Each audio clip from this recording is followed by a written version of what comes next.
प्रिया को तितलियां बहुत पसंद थीं। वह रोज फूलों वाले बगीचे में जाती थी। एक दिन उसे एक नीली तितली मिली जो बाकी तितलियों से बड़ी और बेहद खूबसूरत थी। प्रिया ने पास जाकर कहा, तुम बहुत सुंदर हो। तितली बोली, धन्यवाद। प्रिया डरकर पीछे हटी। तुम बोल सकती हो? तितली हंसकर बोली, हाँ, पर सिर्फ उन्हीं से जिनका दिल साफ हो। प्रिया बहुत खुश हुई। तितली ने उसे बताया कि पूरे बगीचे की खुशबू उसी पर टिकी हुई है। लेकिन एक समस्या थी।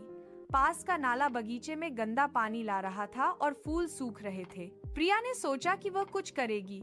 वह गांव के लोगों के पास गई और बोली, अगर हम नाले को साफ कर दें तो हमारा बगीचा फिर से खिल उठेगा। शुरू में किसी ने बात नहीं मानी, पर जब प्रिया ने खुद सफाई शुरू की तो बच्चे फिर बड़े सब उसके साथ आ गए। 2 दिनों में नाला साफ हो गया। तितली फिर प्रिया के पास आई और बोली, तुमने सिर्फ मेरा नहीं पूरे बगीचे का जीवन बचाया है। उस दिन के बाद बगीचा पहले से ज्यादा रंगीन हो गया।